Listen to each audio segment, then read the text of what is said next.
Kitab tafsir dan terjemahan Quran ini diberi nama Kitab Faid Ar-Rahman, tafsir pertama di Nusantara dalam bahasa Jawa dengan aksara Arab. Kitab ini pula yang dihadiahkannya kepada Raden Ajeng Kartini, pada saat ia menikah dengan Raden Mas Joyo Diningrat, seorang bupati Rembang. Kartini amat menyukai hadiah itu dan mengatakan, selama ini Al-Fatihah gelap bagi saya tidak mengerti sedikit pun maknanya. Tetapi sejak hari ini ia menjadi terang benderang sampai kepada makna tersiratnya, sebab Romo Kiai telah menerangkannya dalam bahasa Jawa yang saya pahami. Melalui terjemahan Mbah Soleh Darat itulah, Raden Ajeng Kartini menemukan ayat yang amat menyentuh hati nuraninya. Orang-orang beriman dibimbing Allah dari gelap menuju cahaya. Quran Surah Al-Baqarah, 257.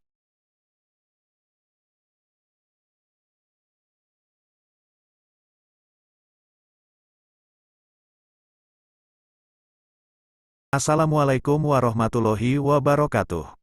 Al-Alim Al-Alama Asy Syaikh Muhammad Soleh bin Umar As-Samarani Al-Jawi Asy Syafi'i, atau lebih dikenal dengan sebutan Soleh Darat, adalah merupakan seorang ulama besar di Semarang, Jawa Tengah, pada paruh kedua abad 19 dan awal abad 20 di Tanah Jawa. Beliau hidup sezaman dengan dua waliullah besar lainnya, Syekh Nawawi Al-Bantani dari Banten, dan Mbah Kholil Bangkalan, di Madura, Jawa Timur. Dua orang muridnya kelak menjadi terkenal di Indonesia, melalui organisasi yang mereka dirikan yaitu Muhammadiyah dan Nahdlatul Ulama.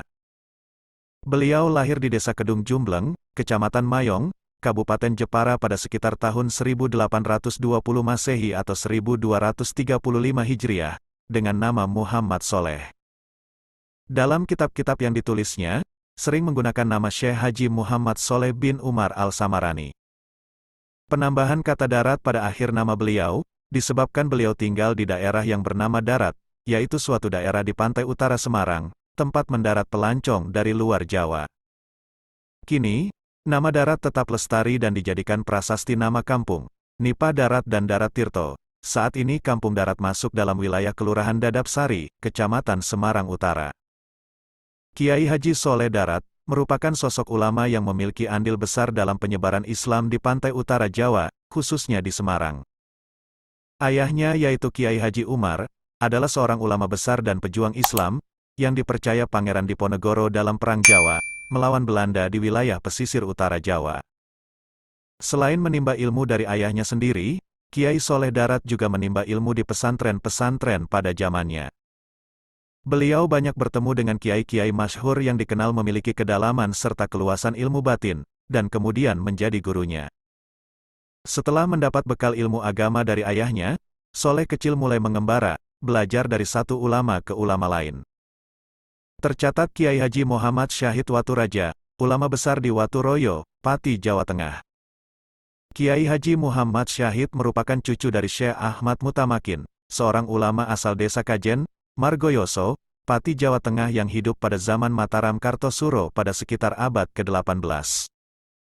Dari syekhnya itulah, ia mempelajari beberapa kitab fikih, seperti Fath Al-Qorib, Fath Al-Muin, Minhaj Al-Qawim dan Syar Al-Hatib. Karena kitab-kitab tersebut bukanlah pengantar kelas, maka mempelajarinya membutuhkan waktu relatif lama. Sesudah belajar kepada Kiai Haji Syahid, perjalanan keilmuannya berlanjut. Beliau dibawa ayahnya ke Semarang untuk belajar kepada beberapa ulama. Di antaranya kepada Kiai Raden Haji Muhammad Salih bin Asnawi, di Kudus. Dari beliau mengkaji kitab Al-Jalalain Al-Suyuti. Di Semarang beliau mendalami nahwu dan saraf dari Kiai Haji Ishaq Damaran, kemudian belajar ilmu falak dari Kiai Abu Abdillah Muhammad Al-Hadi bin Bakuni.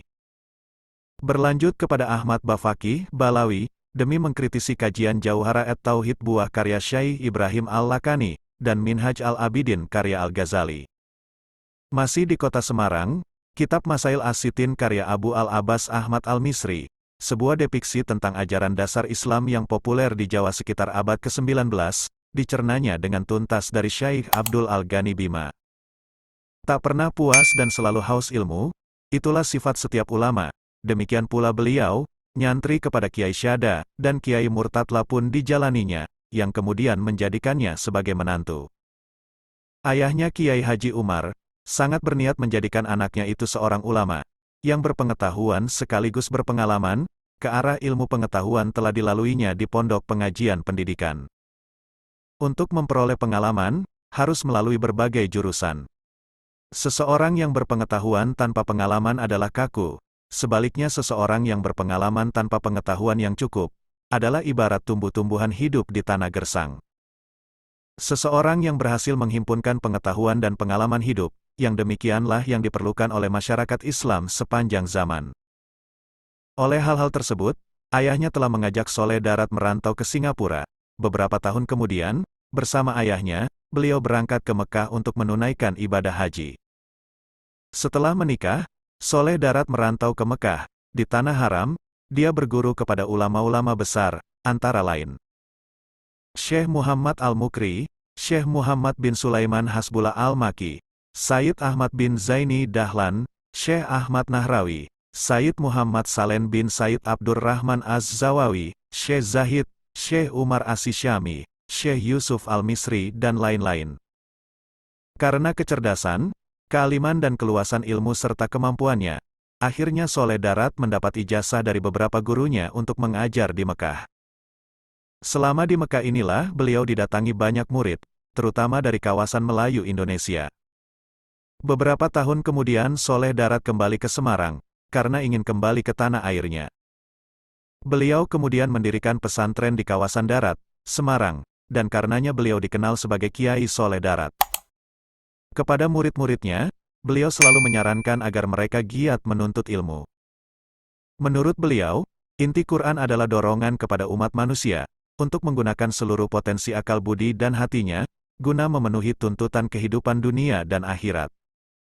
Sepulang dari Makkah, Muhammad Soleh mengajar di pondok pesantren Darat milik mertuanya Kiai Haji Murtado. Semenjak kedatangannya, pesantren itu berkembang pesat. Di pesantren inilah ulama-ulama seperti Hadratus Syekh Hashim Asy'ari sang pendiri Nahdlatul Ulama, Kiai Haji Mahfuz Termas yang pakar hadis dan pendiri pesantren Termas Pacitan, Kiai Haji Ahmad Dahlan sang pendiri organisasi Muhammadiyah, Kiai Haji Idris pendiri pesantren Jamsaren Solo, dan Kiai Haji Sya'ban sang ahli ilmu falak yang tersohor. Kiai Haji Bisri Syamsuri, Kiai Haji Dalhar, yang juga dikenal sebagai wali Allah dan pendiri pesantren Watu Congol Muntilan. Selain itu beliau juga merupakan guru spiritualitas Raden Ajeng Kartini. Dengan demikian dapat dikatakan, Kiai Soleh Darat merupakan guru bagi ulama-ulama besar di Tanah Jawa, bahkan sampai Nusantara. 3 orang di antara murid beliau dinyatakan sebagai pahlawan nasional Indonesia, yaitu Kiai Haji Ahmad Dahlan, tahun 1868 sampai tahun 1934 Masehi, dengan surat keputusan Pemerintah Republik Indonesia, nomor 657, tanggal 27 Desember tahun 1961, dianugerahi gelar pahlawan kemerdekaan nasional. Hadratus Syekh Kiai Haji Hashim Asy'ari, tahun 1875 sampai tahun 1947 Masehi, dengan surat keputusan Presiden Republik Indonesia, nomor 294, tanggal 17 November tahun 1964 dianugerahi gelar pahlawan kemerdekaan nasional. Dan Raden Ajeng Kartini, tahun 1879 sampai tahun 1904 Masehi, dengan surat keputusan Presiden Republik Indonesia, nomor 108, tanggal 12 Mei tahun 1964 dianugerahi gelar pahlawan kemerdekaan nasional. Murid Kiai Haji Soleh Darat yang sangat terkenal di berbagai bangsa karena karangannya menjadi rujukan, ialah Kiai Haji Muhammad Mahfuz Et-Tarmasi, atau menggunakan nama lengkap Syekh Muhammad Mahfuz bin Abdullah Et-Tarmasi, 1285 Hijriah atau 1868 Masehi sampai 1358 Hijriah atau 1939 Masehi.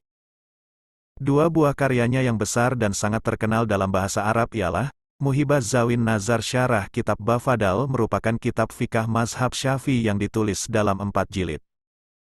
Dan sebuah lagi Manhaj Zawin Nazar merupakan syarah kitab hadis, membicarakan ilmu mustalah dan lain-lain, yang ada hubungan dengan hadis. Mengenai salah satu muridnya yang terkenal, namun bukan dari kalangan ulama, adalah Raden Ajeng Kartini. Karena Raden Ajeng Kartini inilah Mbah Soleh Darat menjadi pelopor penerjemah Al-Quran ke bahasa Jawa. Menurut catatan cucu Kiai Soleh Darat, Raden Ajeng Kartini pernah mendapat pengalaman yang tidak menyenangkan saat belajar Islam. Guru ngajinya memarahinya karena dia bertanya tentang arti sebuah ayat Quran. Kemudian ketika berkunjung ke rumah pamannya, seorang Bupati Demak, Raden Ajeng Kartini menyempatkan diri mengikuti pengajian yang diberikan oleh Mbah Soleh Darat. Saat itu beliau sedang melarang tafsir surat Al-Fatihah. Raden Ajeng Kartini menjadi sangat tertarik dengan Mbah Soleh Darat. Dalam sebuah pertemuan Raden Ajeng Kartini meminta agar Quran diterjemahkan, karena menurutnya tidak ada kegunaan membaca kitab suci, yang tidak diketahui artinya. Tetapi pada masa itu penjajah Belanda secara resmi melarang orang menerjemahkan Al-Quran. Mbah Soleh Darat menentang larangan ini. Dia menerjemahkan Al-Quran dengan ditulis dalam huruf Arab gundul atau pegon, sehingga menenangkan penjajah. Kitab tafsir dan terjemahan Quran ini diberi nama Kitab Faid Ar-Rahman, tafsir pertama di Nusantara dalam bahasa Jawa dengan aksara Arab. Kitab ini pula yang dihadiahkannya kepada Raden Ajeng Kartini, pada saat ia menikah dengan Raden Mas Joyo Diningrat, seorang Bupati Rembang. Kartini amat menyukai hadiah itu dan mengatakan, selama ini Al-Fatihah gelap bagi saya tidak mengerti sedikit pun maknanya. Tetapi sejak hari ini ia menjadi terang benderang sampai kepada makna tersiratnya, sebab Romo Kiai telah menerangkannya dalam bahasa Jawa yang saya pahami. Melalui terjemahan Mbah Soleh Darat itulah, Raden Ajeng Kartini menemukan ayat yang amat menyentuh hati nuraninya. Orang-orang beriman dibimbing Allah dari gelap menuju cahaya. Quran Surah Al-Baqarah, 257. Dalam banyak suratnya kepada Abendanon, Kartini banyak mengulang kata, dari gelap menuju cahaya, yang ditulisnya dalam bahasa Belanda, Door Duisternis tot Licht. Oleh Armijen Pain ungkapan ini diterjemahkan menjadi, abis gelap terbitlah terang, yang menjadi judul untuk buku kumpulan surat-menyuratnya. Namun, sayangnya penerjemahan kitab ini tidak selesai, karena Mbah Soleh Darat keburu meninggal. Kiai Soleh Darat dikenal sebagai pemikir di bidang ilmu kalam. Ia adalah pendukung paham teologi Asariyah dan Maturidiyah. Pembelaannya terhadap paham ini jelas terlihat dalam bukunya, Tarjamah Sabil al-Abid, ala Jauhar at-Tauhid. Dalam buku ini, ia menemukan temuannya terhadap sabda Rasulullah Shallallahu Alaihi Wasallam, mengenai terpecahnya umat Islam menjadi 73 golongan sepeninggal beliau, dan hanya satu golongan yang selamat. Menurut Soleh Darat, yang dimaksud Nabi Muhammad Shallallahu Alaihi Wasallam, dengan golongan yang selamat adalah mereka yang berkelakuan seperti yang dilakukan oleh Rasulullah Shallallahu Alaihi Wasallam, yaitu melaksanakan pokok-pokok kepercayaan Ahlus Sunnah wal Jamaah, Asariyah, dan Maturidiyah. Beliau juga mengajak masyarakat untuk menggemari menuntut ilmu. Kiai Soleh Darat selalu menekan para muridnya untuk giat menuntut ilmu. Dia berkata, intisari Al-Quran adalah dorongan kepada umat manusia agar akalnya memenuhi tuntutan hidupnya di dunia dan akhirat. Kiai Soleh Darat mengelompokkan kepada orang yang tidak memiliki ilmu pengetahuan dalam keimanannya, bahwa ia akan jatuh pada paham atau keyakinan sesat. Dalam kitab Tarjamah Sabil al-Abid, ala Jauhara al-Tauhid, Kiai Haji Soleh Darat menasehati, bahwa orang yang tidak memiliki ilmu pengetahuan sama sekali dalam keimanannya, akan jatuh pada paham dan pemahaman yang sesat. Sebagai misal, paham kebatinan menyatakan bahwa amal yang diterima oleh Allah Ta'ala adalah amaliyah hati yang diparalelkan, dengan paham manunggaling kawulo gustinya Syekh Siti Jenar, dan berakhir tragis pada perilaku taklid buta. Iman orang taklid tidak sah menurut ulama muhakikin, begitu tegasnya. Lebih jauh diperingatkan juga, agar masyarakat awam tak terpesona oleh kelakuan orang yang mengaku memiliki ilmu hakikat, tapi meninggalkan amalan-amalan syariat lainnya, seperti sholat dan amalan fardu lainnya. Kemaksiatan berbungkus kebaikan tetap saja namanya kebatilan, demikian inti petuah religius beliau. Sebagai ulama yang menyuruh maju, dia selalu menekan perlunya ikhtiar dan kerja keras, setelah itu baru bertawakal, menyerahkan semuanya kepada Allah. Dia sangat mencela orang yang tidak mau bekerja keras, karena melihat segala nasibnya telah dikirim oleh Allah Subhanahu wa Ta'ala.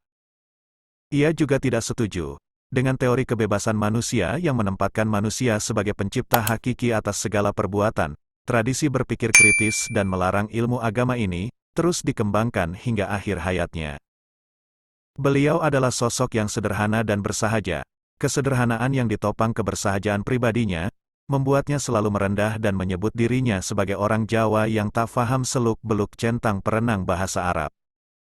Ini terlihat dari karangan-karangan beliau, di mana pada setiap prolog selalu tertulis, buku ini dipersembahkan kepada orang awam dan orang-orang bodoh seperti saya. Dalam terjemahan Matan Al-Hikam pada pendahuluannya tertera begini, ini kitab ringkasan dari Matan Al-Hikam karya Al-Alama Al-Arif Billah Asy-Syaikh Ahmad Ibn Athaillah, saya ringkas sepertiga dari asal. Agar memudahkan terhadap orang awam seperti saya terjemahkan dengan bahasa Jawa agar cepat paham bagi orang yang belajar agama atau mengaji. Ternyata, dasar pemikiran sederhana ini, justru memotivasinya untuk melahirkan beragam karya intelektual yang bertujuan terarah yakni, pembelajaran murah meriah dan sederhana kepada orang Jawa yang tak mengerti benar bahasa Arab. Niat tulus inilah yang di kemudian hari diwujudkannya, dalam bentuk buku tafsir atas kitab berbahasa Arab yang telah disuntingnya ke dalam bahasa Jawa.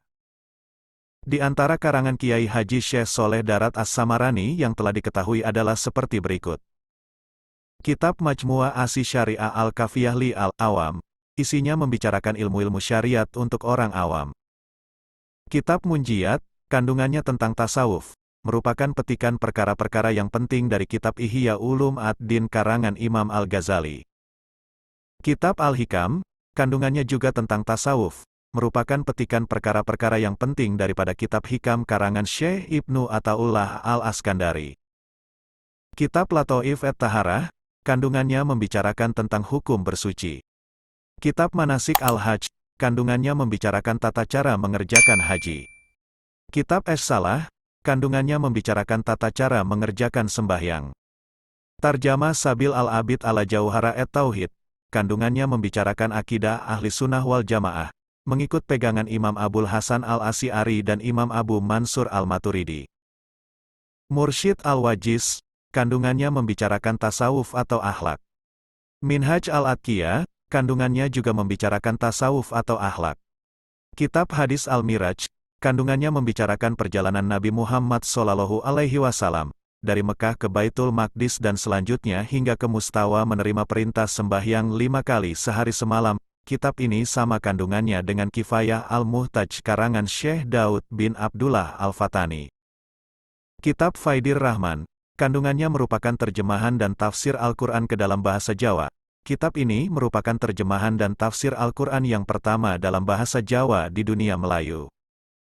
Menurut riwayat, satu naskah kitab tafsir tersebut pernah dihadiahkan kepada Raden Ajeng Kartini, ketika berkawin dengan Raden Mas Joyodiningrat, Bupati Rembang. Kitab Asrar As-Salah, kandungannya membicarakan rahasia-rahasia sembahyang. Hampir semua karya Kiai Haji Soleh Darat ditulis dalam bahasa Jawa, dan menggunakan huruf Arab, pegon atau Jawi, hanya sebagian kecil yang ditulis dalam bahasa Arab. Ada orang berpendapat, bahwa orang yang paling berjasa menghidupkan dan menyebarkan tulisan pegon, tulisan bahasa Arab bahasa Jawa, ada 3 orang, yaitu Syekh Nawawi Al-Bantani, Kiai Halil Al-Maduri dan Kiai Haji Soleh Darat Semarang. Kiai Haji Soleh Darat adalah yang lebih bisa diakui, karena jika kita pelajari karya-karya Syekh Nawawi Al-Bantani, semuanya dalam bahasa Arab bukan dalam bahasa Jawa. Sebagai wali Allah Soleh Darat juga dikenal memiliki karomah. Makamnya pun menjadi tujuan ziarah banyak orang. Salah seorang wali terkenal yang suka mengunjungi makamnya adalah Gusmik atau Hamim Jazuli. Meski meninggal di bulan Ramadan, Haul Mbah Soleh Darat diperingati setiap tanggal 10 Syawal di makamnya, yakni di Kompleks Pemakaman Bergota, Semarang. Dikisahkan, bahwa suatu ketika Soleh Darat sedang berjalan kaki menuju Semarang. Kemudian lewatlah tentara Belanda berkendara mobil. Begitu mobil mereka menyalip beliau, tiba-tiba mogok. Mobil itu baru bisa berjalan lagi setelah tentara Belanda memberi tumpangan kepada Mbah Soleh Darat. Di lain waktu, karena mengetahui pengaruh Mbah Soleh Darat yang besar, pemerintah Belanda mencoba menyogok beliau. Maka diutuslah seseorang untuk menghadiahkan banyak uang kepada Mbah Soleh, dengan harapan beliau mau berkompromi dengan penjajah Belanda. Mengetahui hal ini beliau marah, dan tiba-tiba dia mengubah bongkahan batu menjadi emas di hadapan utusan Belanda itu. Namun, kemudian Mbah Soleh Darat menyesal telah membeberkan karomahnya di depan orang. Kiai Soleh Darat wafat di Semarang pada hari Jumat Wage tanggal 28 Ramadan 1321 Hijriah atau tanggal 18 Desember tahun 1903. Dan dimakamkan di Pemakaman Umum Bergota Semarang, dalam usia 83 tahun. Meski demikian, haulnya dilaksanakan baru pada 10 Syawal, itu semata-mata agar masyarakat bisa mengikutinya dengan leluasa, setelah merayakan Lebaran dan Syawalan. Pada hari itu masyarakat dari berbagai penjuru kota menghadiri haul Kiai Soleh Darat di Kompleks Pemakaman Umum Bergota Semarang. Banyak umat yang hadir dalam acara itu, seolah menjadi tengara kebesaran namanya. Tak bisa dipungkiri, ulama akbar itu memang telah menjadi ikon Semarang di masa lalu. Kami ucapkan terima kasih untuk Anda yang telah menonton. Salam hangat dari kami. Wassalam.